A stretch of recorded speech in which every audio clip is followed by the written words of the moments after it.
Hello and welcome to A Dose of Wellbeing, the Pharmacist Support podcast. I'm your host, Melissa Cochran, the Wellbeing Development Senior Manager at Pharmacist Support, the profession's independent charity. We're delighted to bring you inspiring stories, tips, and expert insights that can help enhance your well-being and make a positive impact in your professional life. This podcast is all about supporting you, our pharmacy family, as you navigate the challenges of the profession. Today we're speaking with Alan and Katie Donegan of Rebel Finance School. They have created their own financial freedom, and now their mission is to help others to do the same. In this podcast, we explore Alan and Katie's journey, the connection between finance and well-being, and what financial freedom has meant to them. In a time when a lot of us are feeling the financial squeeze, their message of hope and transformation is one that could help many of us to create lasting change in our lives.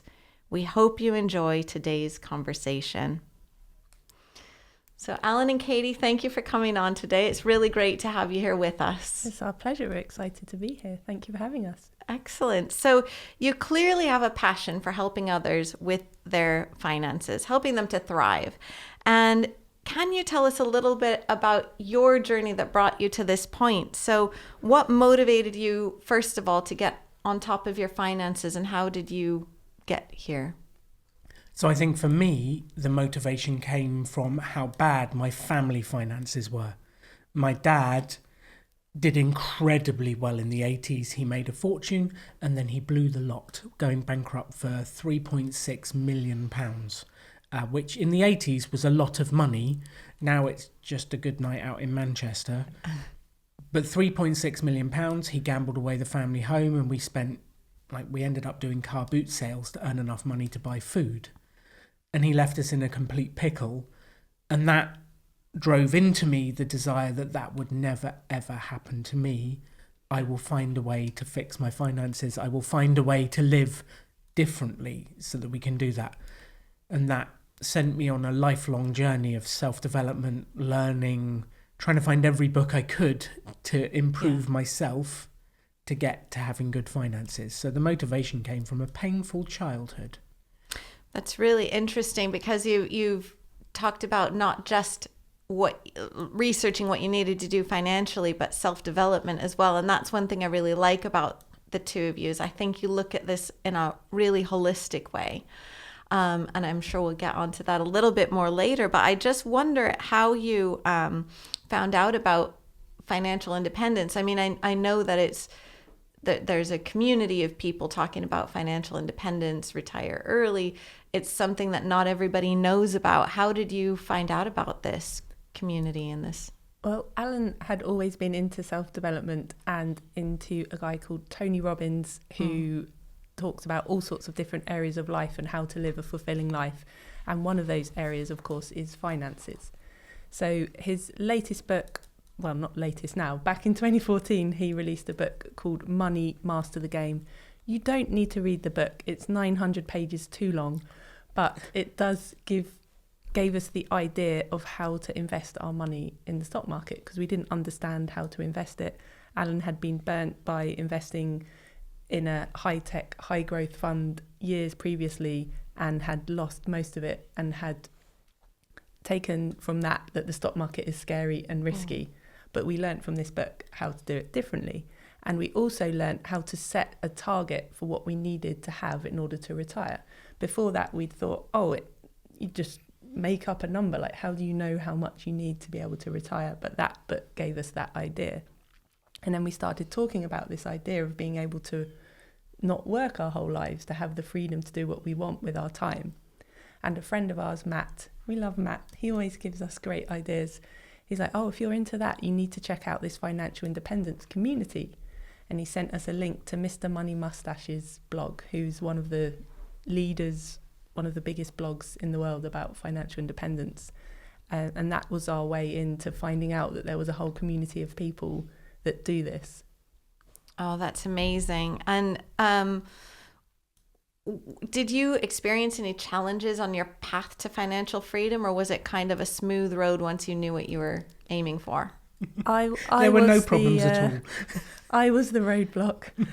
So There were many roadblocks. There were a few not roadblocks, just Katie. But a big one was my mindset and what I was thinking. So Alan has, as we said, always been into self-development. And when we met, he was like, you do realise we can live whatever life we want. You don't have to follow the standard plan. And I was like, what do you mean? You can do other things. And when we discovered this idea of financial independence together, having read that book that I mentioned and learned about this community, I initially was like, oh yeah, sounds amazing. But then I had this feeling of guilt, or why do I deserve to do this? This is strange. I don't want to be different. All my friends will still be working. Who am I to have the freedom? Like, why do I deserve that? So that was a big blocker. There's been many challenges. Like the first challenge was me losing my life savings in the dot-com bubble and not trusting the stock market, because I made a gross generalization that all investing is evil because I lost all my money. Yeah. And then that took a long time and a lot of education. It was about 13 years from when I lost my money to being able to invest in the stock market again, to actually understand what went wrong specifically and to learn from it. But I'm sure in the UK, there's lots of people who've lost money in the stock market and then they grossly generalise that the whole thing is risky, the whole thing is bad. And I'm sure every listener, you have stories of your mum, your granddad, they've lost money in the stock market, be careful. There's lots of cautionary tales. Yeah. And that fear stops you from getting going, which kind of shows most of this stuff is mindset. The actual mechanics of create a gap between what you spend and what you earn and then invest it in an index fund in a tax efficient way. Like, we can say that to your audience in, 27 seconds? But would anyone follow it? Yeah. No, because there's fear, there's a lack of confidence, there's all these mindset elements to actually understand what that one sentence means. But if you can fix your finances, the confidence, the space, the freedom it gives you to actually follow your passions, and nearly everyone listening to this works in a profession where they help other people. If you can sort out your own finances, the confidence it gives you to look after other people is amazing.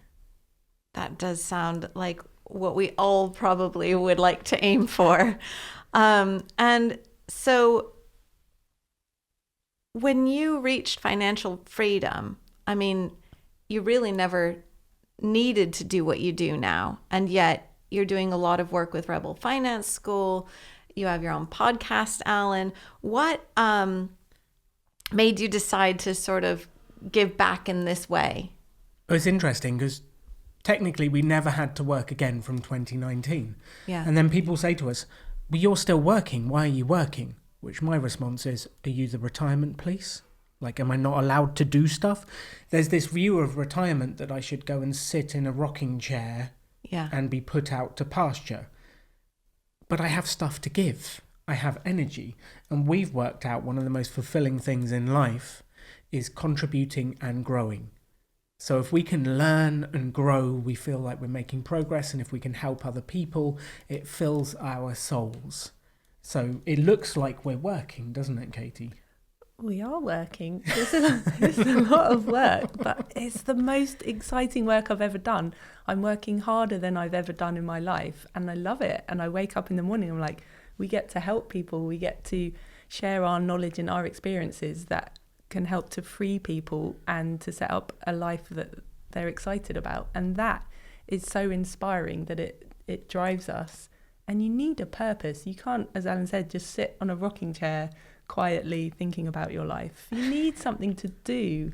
And I think that's why a lot of people end up going back to work that retire early, because they think they don't have anything that they're retiring towards. They don't have something that they want to do, something that they want to give.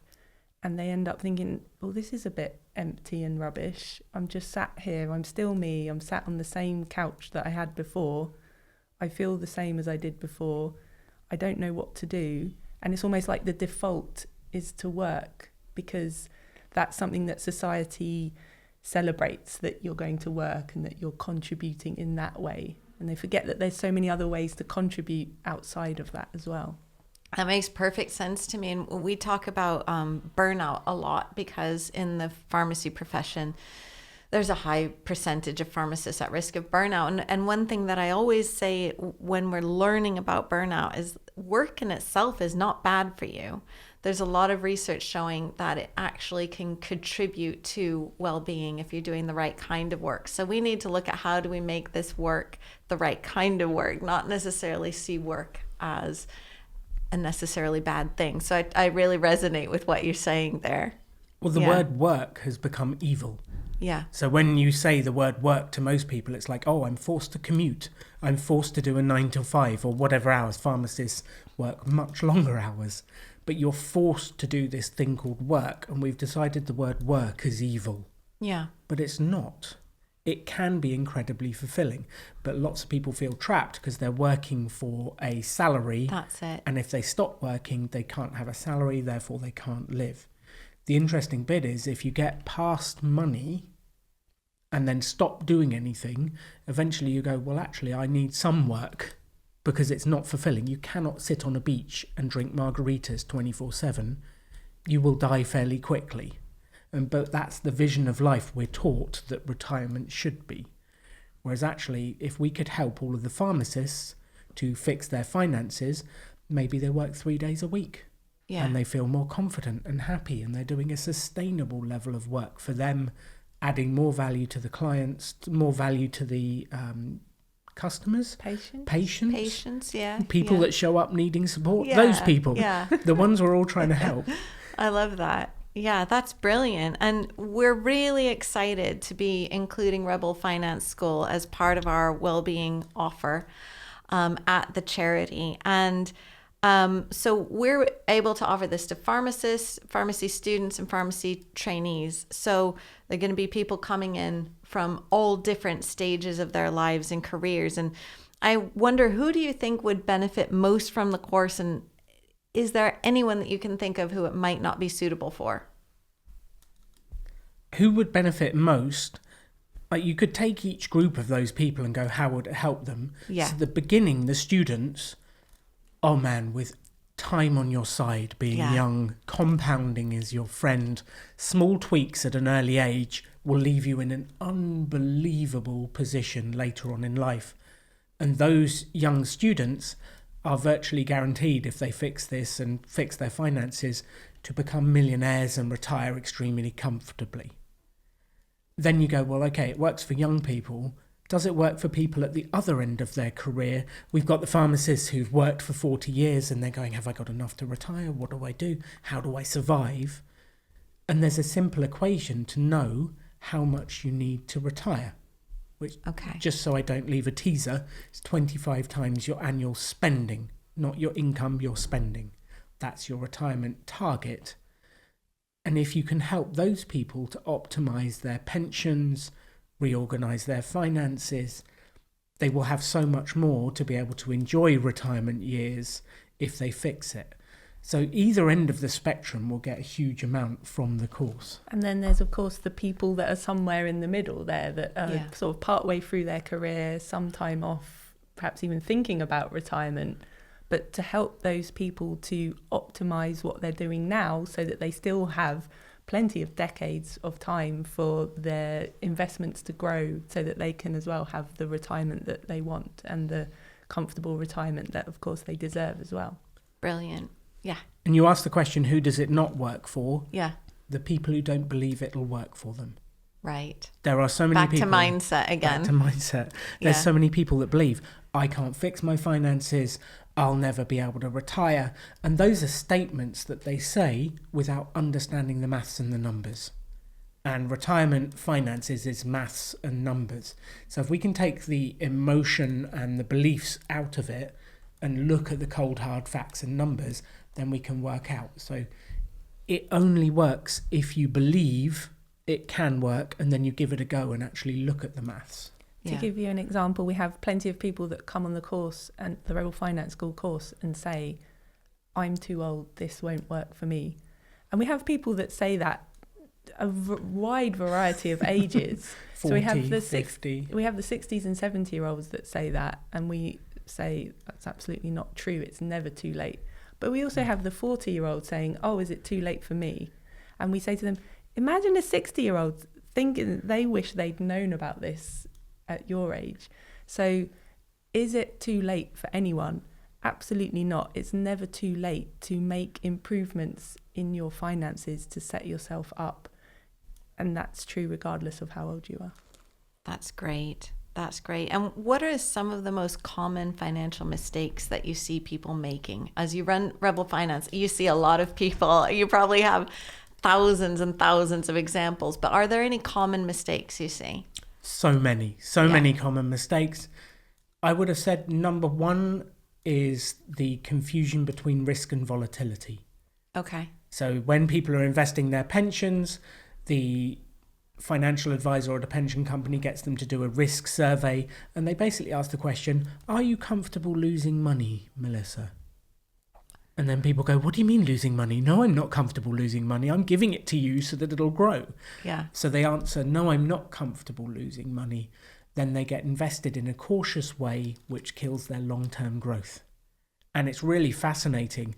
The entire finance system in the UK is set up to have people avoid what we would call volatility, but the finance industry calls risk. And that is one of the biggest mistakes you can make with your investments, is to invest in a cautious way when you are younger. And by younger, I mean anything off like below about 55. Right. When you're older, maybe, when you're coming up to retirement, then maybe you want to move towards a bit more cautious. But this word cautious, like, it's a really confusing word. Well, people, if you say to someone it's risky to invest in the stock market, what would you think that means? What is the risk of? Well, losing everything. Of losing everything, right? Whereas the financial service industry takes risk to mean how much the value investment changes in the short term. But over the long term, if you're looking over decades, your risk of losing money by investing in the stock market in the way that we talk about, which is low-cost passive index funds, your risk of losing money doing that is extremely small. Whereas the volatility, meaning how much the price changes in the short term, is massive. You just look at a chart of the stock market, it looks like a roller coaster. There's ups, there's downs, there's craziness. So confusing those two terms is what can really damage people's long-term wealth building, because they think, well, I don't want to lose money. I don't want risk in the way that financial services tell you that risk is. So they say, I don't want risk. And it's okay, you sacrifice any growth at that point. But what we really need to understand and learn is that volatility is part of investing, and that you have to accept that if you want the long-term growth. So the first one would be risk and volatility. Okay. The second one, I think, is deciding to live as society has told us to live, which is to buy as big a house as possible, to get a nice car to keep up with the Joneses, to spend everything you've got. And if you follow that path, we've seen what it leads to. So your average person retires with a very big house and all of their money locked up in the bricks and nothing to live off. Right. So if you follow that standard path, you end up with the standard thing that British people end up with, which is a nice house but no money to live off and no money to turn the heating on. If you want to live a different life, you have to do something different. And we have this big thing. If you want the same results as everyone else, just copy everyone else around you and see where that leads. Or if you want different results, do something different. So everyone listening to this needs to stand up to society's expectations to do these certain things, because society's decided success is a degree, a house, kids, a giant car, and then dying with nothing. That's basically what society sees as success. But you can live any life you want to if you stand up to that and try something different. Right. I think that is really fascinating. Can I give another mistake? Of course. Yeah, that's great. Number 3. Mistake number 3 would be thinking of retirement as an age rather than as a number or a target. What do I mean by that? Most people assume that they have to work until retirement age, whatever that is. 68 is the state pension age. Whereas retirement is actually a number, a target to to get to know that you have enough that you can live on for the rest of your life, which is what Alan mentioned earlier, of 25 times however much you spend or however much you wish to spend in retirement. And I think that frees a lot of people to go, oh, I don't have to work all the way into my 70s or whatever it is. I can choose a different path. And as we've also discussed, stopping work doesn't mean you just stop living and stop and just sit quietly. It's the idea of work being optional.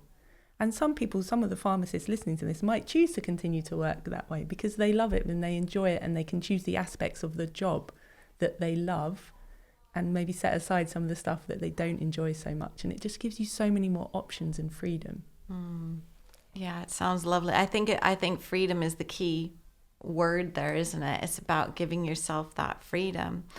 And so on the flip side, do you have any really powerful transformation stories that have come out of Rebel Finance School in your work with people? Well, I was thinking one couple, they took their finances away from a financial advisor. They invested it themselves. They moved some things around. They've sold their house. They're going traveling on a narrow boat, and they reduced their retirement age by 15 years. Wow. So imagine if you could save 15 years. What would you do with 15 years of your life if you didn't have to go to the office every day? And that's a completely different world. And there's a whole spectrum. The pharmacist listening to this, you might be listening to this and you're 55 going, I don't have 15 years left. You do. But we might be able to reduce retirement age by 1 year. What would you do with 1 extra year? Would you spend it with the grandkids? Would you go traveling? Just fixing your finances to save time so you can spend it with the people you really want to spend it with. And we have thousands of those stories of people who've moved around their finances, done this. They're 200 grand better off. They're 300 grand better off. We've only been doing this 5 years. Yeah. And the change that we've seen in people's finances is unbelievable. I think even if people aren't able to retire any earlier, the peace of mind that it gives them to know that they've got things organised, they have things straight. We were chatting to a solo parent last night. She has 4 kids. She felt like she was kind of on top of her money, but she didn't really know. And as part of doing Rebel Finance School, she just sat down and looked at where her money was going and was able to allocate it to the things that mattered to her, to make sure that she had enough for Christmas presents, to make sure she had enough for a holiday, and just to have things organised. She said that gave her an amazing peace of mind and sense of security. Just having organised things didn't change any of her circumstances from the outside, but from the inside, knowing that she had things straight really helped her. That's fantastic. And we've talked about mindset and the importance of this. And I think it's a really interesting one because it is key here. And do you have any stories about how someone has changed their mindset and this has maybe led to a change in their life? There are so many people that have changed their way of thinking. I think you get the people who come in thinking it's not possible for me. And there'll be lots of skeptics listening to this going, yeah, Alan, we can't retire early. This will never work. Yeah. All I'd ask to those people is, can you open your mind just a little bit to look at the numbers and the maths and organise the finances to actually make that decision based on data rather than a gut feeling and belief? Mm-hmm. Because have your emotions ever lied to you? Frequently. Our photographer friend, she had a big mindset change. Oh, wow. So there was a photographer who came on the course. She really didn't believe she could sort out her situation. But the biggest shift in her changing her mindset was the effect it had on her kids. So she went from believing this isn't possible to believing maybe I can do this. And her kids started to change their mindset. Mm-hmm. And one of them started to perform better at school. They wrote a letter to the grammar school saying, can we get in there? And she would went up the grades, got into the grammar school, completely changed the trajectory of her life. And that was based on the mum going from, I'm not good with money, to I have a monthly finance meeting, I talk to my kids about money. They completely changed their attitude around what they were saying, and it affected the generation below as well. And that's kind of great. what we're really excited to do, is Yeah. if we can reach the 60-year-olds, then maybe we can infect the 20-year-olds. And if we can infect the 20-year-olds, we'll affect the next generation. Then all of a sudden, the whole of the UK has a slightly brighter, more positive attitude, because we're not exactly known in the UK for being positive sometimes. That's lovely. I really love that. And so we've touched on this a little bit, but they say that money can't buy happiness, but we can see through your story that what it can do is buy freedom. And how has this impacted your well-being Money can't in buy terms happiness. of mental health and well-being? Yeah. Well, we kind of laugh at that one because there is a level of finances that will buy you happiness. Yeah. If you have zero money and you can't afford food, how happy are you? Yeah. There is, it's a tough life. You don't even have somewhere to live. You don't have food. You don't have resources. There is also a diminishing return the other side where you don't get happiness from extra income.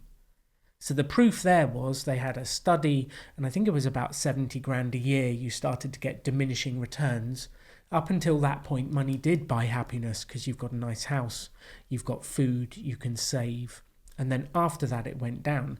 A lot of that times is because people don't know what to do with that money, so they just blow it. And then they get less happiness because it's like, well, I've got a nicer car and I thought that would make me happy. But there's this thing called hedonistic adaptation. You get the nice car, how many days do you enjoy it for? 3, 4? Do you enjoy it for a week or 2 weeks, and then it just becomes normal life? And you've adapted to a new level of living, but it hasn't increased your happiness. So money does buy happiness to a certain point, and then you can use it to buy freedom, and the freedom you get... Katie and I worked on our finances for a long time. Katie was age 35 where we got to the point we never had to work again. I was 40, I was a bit slower than her. And we never had to work again. But that freedom of going, well, what do we want to do? We have unlimited time. Money is fixed. What can we do next? That freedom, the confidence to be able to say, we are going to give away this course. No one controls our course. No one's sponsoring our course. It costs us to give it away, but we do it. But we were talking this morning of the power that gives us to be able to say what we think will actually help people. Because I'm not trying to please a sponsor like a bank or an investment organisation. I don't care. I will slam the investment organisations that are bad, because it's the right thing to do. They're terrible investments. And that freedom to be able to support and help people. We have freedom to be ourselves and to feel like we have integrity because we're being authentic to us. We don't have anyone to answer to other than our own consciences. And then we can just have that freedom to do fun stuff with what we do as well. It's really cool. And, random Tuesday morning, I can do what I want. I might choose to work on developing the course. I might choose to answer some emails from people that have asked questions. Also might choose to just go for a walk in the park, and just having that freedom to be able to look after myself as well and go, actually, I'm really tired today. I'm just going to have a nap this afternoon. And to look after yourself rather than thinking, well, I have to be in a certain place at a certain time for certain people. Yeah, that's great. And so for someone who's at the very beginning of their financial journey, so maybe a student or a trainee, what would be the most important first step that they could take at this point? The first step would be for them to look where their money is going. People often come to us and they say, I just don't know where the money goes. I just don't know. So I turn to them and say, shall we look? They get a bit scared at that point. They're like, what do you mean, look? What do you mean I have to check where my spending's going? Don't make me do it. There's a way to know. And sometimes we all get trapped in these loops in our heads. It's like, I just don't know. I just don't know. Well, there's a way to know. Let's get your statements. Let's find out. It might not be comfortable, but you need to start from that position of knowledge to know where your money's going. And that's for a few reasons. One is, in order to get ahead with your money, you need to have a gap between what you're earning and what you're spending. If you don't know how much you're spending, how do you know how big that gap is? And then also at the other end, when you're getting to think, oh, do I have enough to retire? The only way you know that is by knowing how much you spend. So it's so key to everything, and it's something that a lot of people dismiss because they're like, oh, let's just tell me how to invest and let me get onto the sexy stuff and the exciting stuff. But the foundations are so important. Yeah, that's great. And so at the opposite end of the spectrum, how about someone who's been working for many years and they're not where they want to be financially? Perhaps they feel it's too late for them. What would be one starting place for them? Is it the same or is it a little different? So number one, if you think it's too late for you, I have a test for you. I would like you to go right now to a mirror in your house and breathe on it. If it steams up, it's not too late. You'll be okay. We can improve your situation, because there is never a point where you can't make things better. Like, you may not reach full financial independence, you may not have millions in the bank, but we can improve your finances. So if you're still alive, we can improve things. And I'm assuming that most people listening to this are alive. Okay. Do you pump it into the graveyards? I would agree. You would agree? Yeah. We'll see. So you can improve your situation. Then comes, how do you do it? Tracking your spending is actually the universal thing at any age. Building on that, the people later in life probably have a bunch of pension pots that need optimizing. Right. So here's the questions. We're going to lay it out in a system. Number one, what fees are you currently paying? What's the platform fee, the fund fee? What's the total fee? Maybe you have an advisor fee and an entry and exit fee. What's the total fee you're paying for your pensions? Number two, what's it invested in? So what specifically was inside that? If you work out those two things, then we can work out whether you can optimize it where it is or whether you want to move it. The number one predictor, actually the only statistically significant predictor of how successful your investments will be, is fees. Okay. If you have low fees, it means you're probably in a passive index fund and it will probably do well over time. If you have high fees, it probably means you're in an actively managed fund and you will have poor performance and poor compounding over time. So it's one of the industries where you definitely do not get what you pay for. It's the opposite. The less you pay, the better.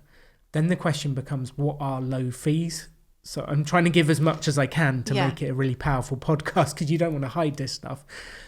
Low fees, if you're paying 0.1%, 0.2% a fund fee, that's fairly low fees. If you're paying 0.5%, that's not great fees. That's like averagely bad. If you're paying 1% fees, that's killing you. That is destroying your financial future. But it sounds quite low. If you tell someone 1%, they'd go like, oh, that's really good. I'm not paying very much. Just 1%. Yeah. Which is how the IFAs and the fund managers get you. It's only 1%, and look, we'll do better than all the other funds. But that 1% can be worth a fortune. How much were Katie went to a financial advisor. That was one of the first things we did. Yes. We didn't know how to invest our money. I got this phone call at work and the guy said, would you like to invest your money? Would you like to start growing your money? I said, yes, I would. So I went to his fancy offices and he charged 2.21%. 2.21% of everything I had invested. And I thought, well, that sounds okay. That doesn't sound very much. If we had continued investing with him, we would have £1 million today. Sounds quite a lot. Doesn't sound bad, does it? Pretty good. Mm-hmm. Whereas thankfully, we changed our approach and learned about a low fee way of investing, which actually gives better returns. The more you pay for advice, the worse you do. And today we have £2.3 million. Wow. That's quite a difference. It's a big difference. Yeah. Fees are absolutely killer. And there's two things in there, the fees, but also people will promise you that they will do better than just investing in a passive way, meaning buying all the companies in the stock market. 4% of those actively managed funds, the people that promise you that they'll do better, actually do better. And that 4% changes every year.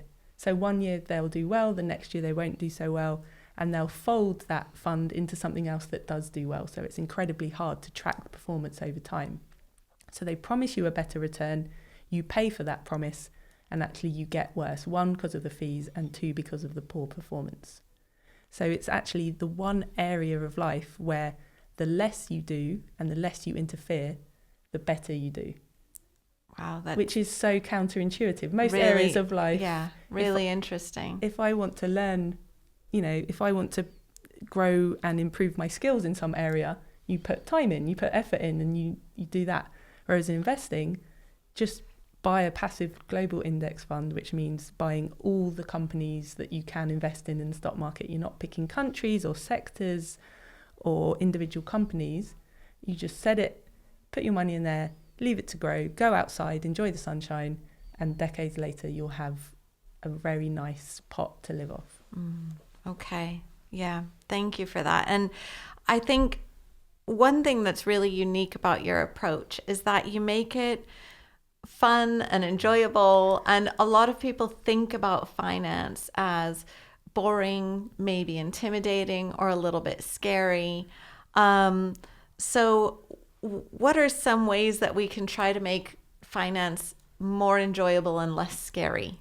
Finance can be one of the most fun things in the world. And when you get into it and you get excited, you're like, every little thing I do, the tweaks I make, actually are leading directly to my freedom. They're leading directly to the life I want to live. I have more resources to be able to spend time with my family, go on holidays. It becomes hugely exciting. And we kind of gamified it. So we track the numbers. So how much are we spending? How much are we earning? How much are we investing? We have a monthly finance meeting, which if you say the words monthly finance meeting to Katie, she gets all excited. We go out for an incredible breakfast. We sit down, look at the spreadsheets. We discuss what we're doing. It just becomes fun. I think the key thing as well is to remember the bigger picture. So a lot of people get really excited, don't they, that maybe listen to this podcast and you run home to your partner and you say, Katie said, track our expenses. We must track all our spending and see where it goes. No one's going to do that unless they know why. No one wants to feel controlled. So the real key thing and the thing to make it fun is to think, as well as the finances. The finances are fun in and of themselves, of course, and we all love spreadsheets and graphs. Well, I do. But the real way to get excited about getting on top of your money is the why, the vision. What would you do if you had freedom of time? What do you want to build with your partner, with your family, with your friends? What life do you want? And then the finances are a way to get there. It's not just accumulating money for money's sake. It's what life do you want to build? So you can gamify it with your family. You can have finance meetings with your family. You can do Rebel Finance School and laugh along with us as we talk about index funds and investing. And we make pineapples and terrible jokes the whole way through. Terrible? All right, they're funny sometimes. I laugh at my own jokes if no one else does. But it can be hugely fun if you get into it. And I think it depends who you're spending with. It might be scary the first time you look at it. Yeah. So the first time you look at how much am I spending, it might shock you. But you kind of have to go through that to take control of it, to feel good at it. And I'm sure with the well-being stuff that you've talked to this audience about so many times, facing up to the reality of a situation is scary to start with, but the feeling of empoweredness that comes from that is unbelievable. Absolutely. And so that you've been doing such powerful work, not just in the UK, but you've got a global audience. And I know, because I saw you on the day you received it, that you just received a British Empire Medal for your work in financial education, which is an amazing achievement. And I wonder what it was like for you to receive that recognition for what you've been putting in? The answer to how it felt was incredibly surreal. So we were on the King's birthday honours list. So the list of people where they give out like MBEs, OBEs, knighthoods. We were there, way down on page 183. But we were there, like we've been recognised by the King. That feels extremely surreal. And then last week we went to the Tower of London to collect the medals. It's bizarre and humbling, and it's like this weird mixture of feeling very humble but also very proud of something that we've done and helped so many people and been recognised. And we want to use that recognition to reach more people, to use that recognition to say, this is a legit thing. I mean, we are two random people on the internet talking about money, but like, you don't know who you can trust, do you? Why should you listen to us? Well, I think A, because we've done it, and B, because we have this recognition to show that, yes, we can be trusted. Yeah, ask your financial advisor how their finances are before you take advice from them. Good advice. Well, I think it's been such a good episode talking about finance, which sounds like it should be dry and boring, but it really isn't. It's been really fascinating. And thinking about how personal finances can help us with our well-being, because we are all about well-being at the charity. And I think when we think of well-being and when we talk about it, we often think about, are we, meditating? How are our relationships? Do we maybe need to see a therapist or a counselor? Do we exercise? Those kinds of things. I think that money doesn't come into the conversation as much as it should, because it's a huge part of well-being. So I really appreciate you coming on to the podcast to talk about your experiences and sharing your insights, for being a part of our work. We're really excited. We hope that you, our listeners, are feeling inspired to bring about positive changes in your own lives. And if today's podcast has resonated with you, you'll find further well-being information, videos, and online content on our website, and also on our Wellbeing Learning platform, which is where we are hosting Rebel Finance School as our partnership. So very excited that you'll be able to access a lot more information than just what we've been able to cover today on the Wellbeing Learning platform. So please do sign up. It's completely free for pharmacists, pharmacy students, and trainees. If you'd like to learn more from Alan and Katie, do go over there. We've called it Rebel Finance for Pharmacists, Your Path to Financial Freedom. So please check that out. And please don't hesitate, to reach out to us if you feel you may need any support. We can offer a lot of different assistance. Please have a look at the website to see how we can help. We want to continue providing our free and confidential support services and to open up conversations like this to ensure that no one in our pharmacy family faces challenging times alone. As an independent charity, we rely on donations from individuals and organizations across the profession to enable us to do this. So if you're in a position to do so, please consider making a donation today. You can find a QR code in the show's description or at the end of the video. Donations help us to provide our essential services, including our counseling and peer support, financial assistance, and more. Thank you so much for listening, and we look forward to seeing you again at our next podcast. And thank you, Alan and Katie. It's been absolutely fantastic having you on today.